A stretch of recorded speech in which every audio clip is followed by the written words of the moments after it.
Good morning guys, another video. So, meron na isip akong ikwento din sa inyo ulit na tungkol naman sa waste management. Oh. So, ito nakaraan recently, no? Taglish. Recently, ah, meron ako nakitang mga post sa groups doon sa amin sa Pasinaya, sa ibang groups na nag-aaway-away na yung mga kapitbahay dahil sa basura. Ginagawa mo. Tamang pagdi-dispose ng basura, saan itatapon, saan itatambak. Kasi nga guys, yung HOA namin dito is bakante pa.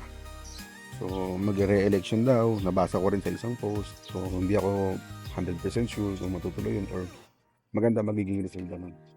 Pero para sa akin, mas maganda na yun na mag-re-elect sila kasi bakante na yung mga position. So kaya siguro hindi na asikaso yung basura dito at yung iba pang concerns na mga nakatira. So dito guys sa lugar namin yan guys. Ito yung sa amin, inupahan. So nakakita namin sa post na itong Pasinaya, Prime North, dito sa aming banda, nag-conduct sila na merong mag-collect ngayong Monday, tuwing Monday, na hindi HOA, no? Kumbaga parang personal, kumbaga parang private ng tao na nagmagandang loob na manghiram daw sila ng trucks para maghakot ng basura at 6 a.m. no, 6 a.m. starting 6 a.m. no, sa mga bahay-bahay at magbabayad ka lamang ng 20 pesos. So ngayon kanina pa ako gising, actually mga 5:35 gising na ako, tsaka yung misis ko nakatulog na nga siya ulit eh.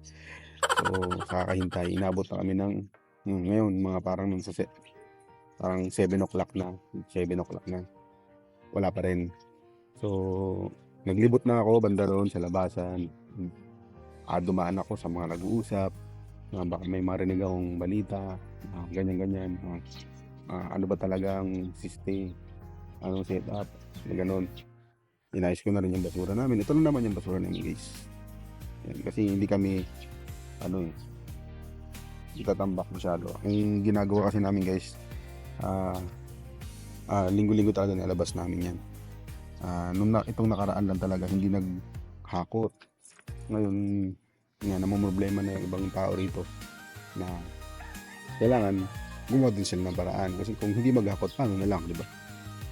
Nabasa ko na kailangan mo lang magbayad ng 20 pesos para kunin to ng private na tao. Kailangan 6 a.m. mailabas mo. So kaya pa ako naglilibot, lakad ako palakad pabalik-balik dyan sa eskinita, tapos ikinig ako ng mga nag-uusap. Wala talaga akong nakita ng ang problema din sila, bakit hanggang ngayon wala pa rin daw yung mga, may nakita pa ako doon na mga nag-uusap na ang tagal naman nun, anong oras na, ganyan, sabi alas 6, ganyan, lampas na isang oras, dito pa rin kami nag-aabang. So sa akin yun, red flag kasi nga para sa akin parang hindi na yun matutupad, parang X na yun. Kasi nga kung matutupad yun alas 6:30, dapat nandito na yun or mostly nahakot na. Hindi naririnig ko puro reklamo doon na wala pa daw, ganyan. Hindi man ako nakipag-usap guys, nagmamarites lang ako kasi nga hindi natin alam kung nakakutan na ba sila o nalampasan na ba kami, ganyan. Siyempre inaano ko lang din na sakali man malaman ko kung saan tinapon o nandiyan pa ba yung truck, mahabol ko kasi dala ko yung pambayad ko kanina, nilabas ko na rin yung basura namin para sana eventually dumating sila, mabigay ko. Pero yung alas 7 pasado na ngayon, wala pa rin. So I don't think na makukuha pa nila to, hindi ko alam. So hindi naman kayo masyadong problemado since paalis naman na kami bago mag June 15. Sinabi naman din na may-ari na isi-settle niya na lahat ng bayarin dito, tubig, kuryente, na ng At kuryente lang pala. Kasi mababayaran namin. Nandito pa kami ng bayaran ng kuryente. Ay, ng tubig. No, rather. So, yun guys, wala naman kami masyadong kalat dito. Ano, kasi na nakaraan naghakot na nga dito. Nabigyan naman ng aking misis. So, ngayon sana, ako sana magtatapon, maglalagay. Kasi, ah, para sana makita ko kung anong kalakaran, no? Sakali, totoo man yun. Di maganda, di ba? At least may alternative. Kung hindi makapaghakot this time, merong sakali maghahakot na secondary.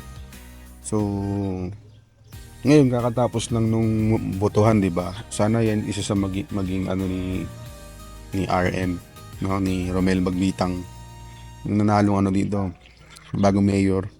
No, sana maging isa sa mga maging ano na concern sa mga subdivision, kasi dito sa Naik ang daming subdivision dito. Siguro nasa 20 mga paligid. Baga parang mostly ng mga pamangyanan dito puro paano to? Puro subdivision, ganito, Pasinaya West, Pasinaya Northeast, Pasinaya Prime South, mga ganyan. Dami ditong ano sa Naik. So dapat maging isa yan sa mga, sana lang kung dadating to na video sa kanya. I know na hindi naman, pero kung sakali, sana maging isa to sa mga proyekto niya, yung mga waste management. Kasi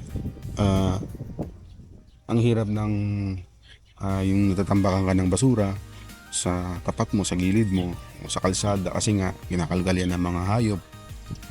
Tapos nilalang ganyan, iniipis. Worst case, nangangamoy yan, tapos naano ng daga. Diba? Na ano siya, hazard siya sa health. So nakakaabala siya sa kalsada, sa pamumuhay ng mga tao, kasi nga nangangamoy, tapos nakahamba lang sa kalsada. Hindi mo naman di maisip yung mga tao rito kasi wala silang pagtatapunan eh. Hindi naman katulad sa Manila na umiikot talaga, siskin-skinita yung mga basurero, or may mga basurero na nagkakariton, nangunguha ng basura. Yan, hindi talaga matatambakan. Baga parang nguha ng basura sa bahay mo, bayaran mo 10 piso, 5 piso, okay na. Dito, ano siya, dapat naka-organize, no? Kasi nga yung mga basura dito, linggo-linggo dapat kinukuha. Yun guys, so sana masolusyonan to, kasi pag tumagal pa to, pagdaan mo dito sa skinita na to, puro basura na yun. So matatambakan na ng mga basura yan, at hindi siya maganda tingnan, at saka hindi siya maganda sa health. So yun lang guys, maraming salamat. Sana ganoon kayo ng hindi ko sinisiraan yung Pasinaya, maganda dito.